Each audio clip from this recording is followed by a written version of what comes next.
తెలుగుదేశం పార్టీలో నమ్ముకున్న వారికి సముచిత స్థానం ఉంటుందన్నారు గుంటూరు పశ్చిమ నియోజకవర్గ 23వ వార్డు తెలుగుదేశం పార్టీ నాయకురాలు లాం నవమి.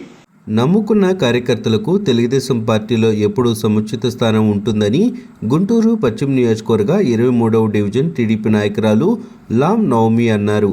మంగళవారం నగరంపాలెంలోని 23వ డివిజన్లో ఆమె మీడియాతో మాట్లాడారు. తెలుగుదేశం పార్టీ కోసం కృషి చేసిన తనకు ఉత్తమ కార్యకర్త అవార్డు రావడం చాలా సంతోషంగా ఉందన్నారు. ఈ సందర్భంగా సీఎం చంద్రబాబుకు, అదేవిధంగా నియోజకవర్గ ఎమ్మెల్యే గల్లా మాధవీలకు లాం నవమి ప్రత్యేక ధన్యవాదాలు తెలియజేశారు. భవిష్యత్తులో మరింత ఉత్సాహంగా తెలుగుదేశం పార్టీ బలోపేతం కోసం కృషి చేస్తానని లాం నవమి తెలిపారు. నమస్కారం అండి. ఈరోజు మన ముఖ్యమంత్రి నారా చంద్రబాబు నాయుడు గారు కార్యకర్తలను గుర్తించి, చిన్న స్థాయి కార్యకర్తల దగ్గర నుంచి గుర్తించి మాకు ప్రశంసా పత్రాన్ని గుంటూరు పశ్చిమ నియోజకవర్గం గల్లా మాధవి గారు ఎమ్మెల్యే మేడం గారి దగ్గరికి పంపించారండి. ఎమ్మెల్యే మేడం గారు 23వ డివిజన్ అధ్యక్షులు లాం వర్ధనరావు గారు, ఆయన తెలుగుదేశం పార్టీ మాజీ కార్పొరేటరు, ఆయన ఆధ్వర్యంలో మేడం గారు మాకు ప్రశంసా పత్రాలు ఇవ్వటం జరిగింది. డివిజన్లో మేము 5 బూత్ ఇన్ఛార్జీలు ఉన్నాము, అందరికీ ఇచ్చారు. చాలా సంతోషంగా ఉంది. ప్రతి కార్యక్రమం కూడా చంద్రబాబు నాయుడు గారు ప్రవేశపెట్టిన ప్రతి కార్యక్రమంలో మేము పాల్గొన్నాము.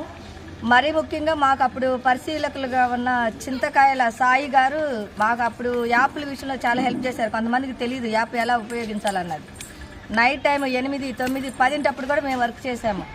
ఆ యాప్లు ఇలా వాడాలండి, ఇలా అని చెప్పి మాకు అందరికి అర్థమయ్యేలాగా ఇసుక్కోకుండా అందరికీ చెప్పి సాయి గారికి కూడా హృదయపూర్వకంగా ధన్యవాదాలు తెలియజేస్తున్నామండి. అలాగే లాం వర్ధనరావు గారు డివిజన్ అధ్యక్షులు, ఆయన కూడా మాకు ఏ టైం అయినా అందుబాటులో ఉంటూ మాకు సహకరించారు. ఆయనకి ధన్యవాదాలు తెలుపుతున్నాము. ప్రతి ఒక్కరికి పేరు పేరున చంద్రబాబు నాయుడు గారు కార్యకర్తలు నా బలం అని అన్నారు. అది మర్చిపోకుండా మమ్మల్ని గుర్తుపెట్టుకొని గత 5 సంవత్సరాల్లో మేము పడ్డ కష్టానికి మమ్మల్ని గుర్తించి మాకు ఈ ప్రశంసా పత్రాన్ని అందించినందుకు హృదయపూర్వకంగా మేమందరం ధన్యవాదాలు తెలుపుతున్నాము. అలాగే మా మహిళలు, నా సైన్యం, నన్ను అంటిపెట్టుకుని ఎప్పుడు ఉంటారు వీళ్ళు, ఏ టైం అయినా సరే. వీళ్ళందరూ కూడా నాకు సహకరించి ప్రతి డోర్ టు డోర్ వెళ్ళి బాబు గారు ప్రవేశపెట్టిన పథకాలన్నిటి గురించి వివరించి చెప్పడం జరిగింది. దానికి ప్రతిఫలంగా గెలుపు అన్నది మనం చూసాము. అందరికి కూడా, మా వాళ్ళకు కూడా పేరు పేరున ధన్యవాదాలు తెలియజేస్తున్నాను. జై చంద్రబాబు, జై లోకేష్, జోహార్ అన్నయ్య ఎన్టీఆర్, జై తెలుగుదేశం.